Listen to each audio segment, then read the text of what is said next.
telah ditetapkan sebagai tersangka oleh Komisi Pemberantasan Kado sebab beliau diduga telah menerima kado senilai 7 ember bolong dalam kasus perusahaan nikel yang diduga beliau membantu untuk meloloskannya dengan cara menerima 7 ember bolong. Hola netizen yang tercinta, KPK menetapkan Wamenkumham Edward Omar Syarif Hiarej atau yang akrab disapa Prof Edi ini sebagai tersangka terkait kasus dugaan penerimaan suap dan gratifikasi. Wakil Ketua KPK Alexander Marwata membenarkan pihaknya sudah menjerat Edi Hiarej sebagai dugaan penerima suap dan gratifikasi. Surat penetapan tersangka sudah ditandatangani sejak 2 pekan lalu.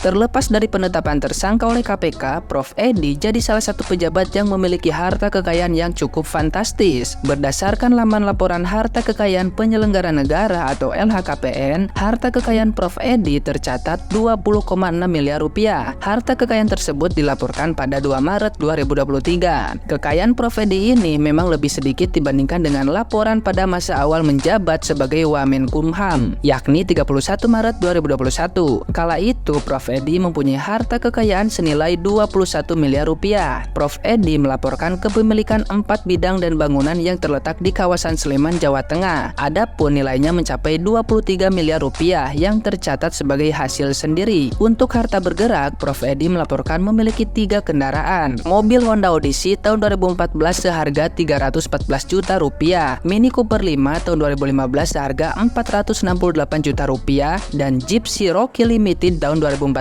seharga 428 juta rupiah. Di total nilainya mencapai 1,2 miliar rupiah. Selain itu, Prof Edi juga tercatat mempunyai kas dan setara kas senilai 1,9 miliar rupiah. Prof Edi melaporkan bahwa dirinya memiliki utang 5,4 miliar rupiah. Secara keseluruhan, kekayaan Prof Edi tercatat 20,6 miliar rupiah. Nah, gimana nih menurut netizen yang maha benar? Silahkan berkomentar ya. Yang nungguin kasus Jessica Wongso, Ice Kopi Cyanida, ayo kita ngumpul, ada good news buat kalian. Aku nggak pernah lihat karma itu secepat ini hasilnya. Jadi buat teman yang udah ngikutin pasti tahu banget ya, ada saksi ahli dari kubu ayahnya Mirna Salihin yang begitu ngotot, menuding, menuduh, berasumsi dengan segala ocehannya bahwa Jessica Wongso itu memang membunuh Mirna. Padahal semua ucapannya itu tanpa bukti, bahkan banyak banget 180 derajat berbeda dengan kenyataan di lapangan. Buat yang baru nonton, bisa tonton video-video aku yang lain, udah aku tunjukin semua ucapannya itu berbanding dengan fakta. Dan beliau ini adalah Prof Edi. Ya, halo Prof Edi, apa kabar? Prof Edi lama nih nggak ngelihat Prof Edi di podcast menuduh Jessica sebagai pembunuh tanpa bukti. Jadi Prof Edi ini setelah 2016 menjadi saksi ahli kasus Jessica, karirnya langsung meroket menjadi Wakil Menteri Hukum dan HAM di Kabinet Jokowi. Dan saat ini beliau sudah ditetapkan menjadi tersangka kasus suap dan kasus gratifikasi bersama 3 orang yang lainnya. 2 diantaranya adalah asisten pribadinya sebagai penerima suap, dan satunya lagi adalah sebagai pemberi suap. Saat ini statusnya Prof Edi sudah menjadi tersangka. Semoga akhirnya Prof Edi punya empati untuk merasakan apa yang Jessica rasakan selama menjalani proses peradilan. Teman-teman mungkin bisa mulai amati gestur Prof Edi nanti ke depan, apakah sudah mulai menunjukkan matanya ke atas seperti yang beliau sering gaung-gaungkan. Dan netizen patut bersyukur ya, karena kemarahan netizen atas pernyataan Prof Edi yang begitu jahat kepada Jessica tanpa bukti, bahkan tidak sesuai dengan fakta di lapangan, akhirnya mendapatkan balasan sendiri atas kasus suap yang dia terima 7 miliar. Pelajaran juga buat teman-teman, pilih bos yang benar, jangan sampai kalian menjadi asisten pribadi jadi seseorang yang menerima kasus korupsi, karena pada akhirnya kalian juga ikut terjerat menjadi tersangka.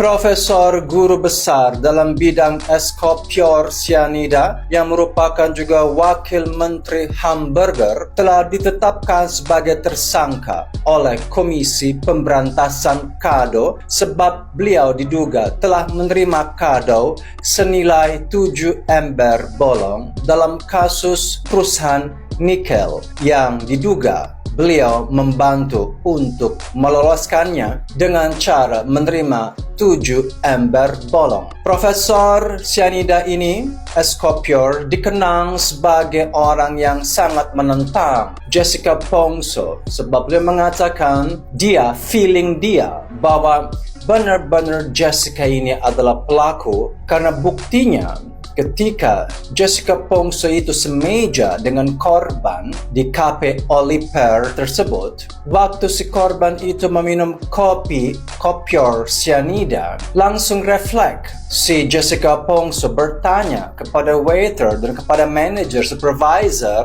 kalian taruh apa di dalam kopi tersebut? Seharusnya dia harus memanggil supir taksi di luar atau tukang siomay di jalanan atau cleaning service. Dan kata Profesor Guru Besar es kopior cyanida, ini merupakan bukti bahwa feeling dia, karena berdasarkan feeling pasti Jessica Pongso ini merupakan tersangka dan pembunuh aksi es kopior cyanida. Oleh sebab itu, bagaimana perasaan dan feeling netizen? Apakah feeling kalian Profesor Guru Besar ini telah menerima kado senilai 7 ember bolong? Atau mungkin ini adalah murni fiktif? Dalam 10 tahun terakhir ini dikatakan bahwa adalah era yang sangat bersih, sederhana dan merakyat. Tapi kita melihat banyak sekali pejabat, apalagi dalam kasus hukum, mereka menerima banyak kado. Kemarin urusan paman yang menerima mungkin kado yang ditetapkan sebagai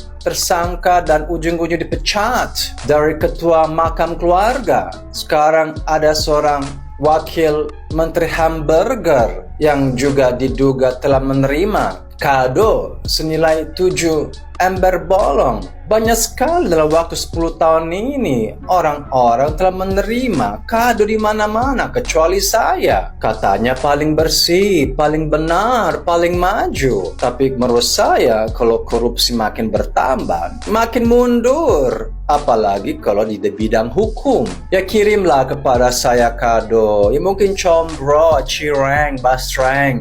Saya ingin minta banyak-banyak, ya.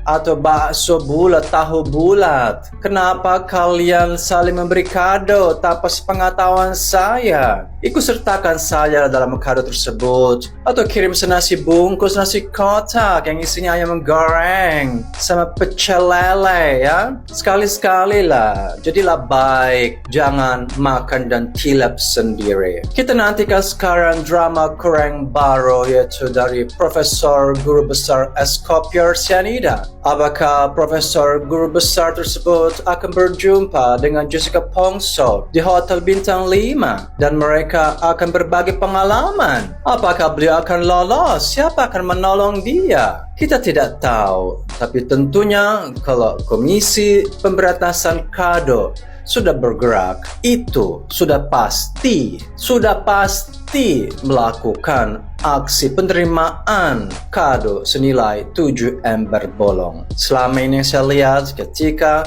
Komisi Pemberantasan Kado itu bergerak, jarang sekali salah. Selalu rata-rata dijeblosin ke Hotel Bintang 5. Sukses selalu dan semoga semakin maju, semoga semakin bersih dan semakin jujur, terutama di dalam bidang hukum. Salam juga paman. Siapa tahu juga paman akan nyusul di Hotel Bintang 5.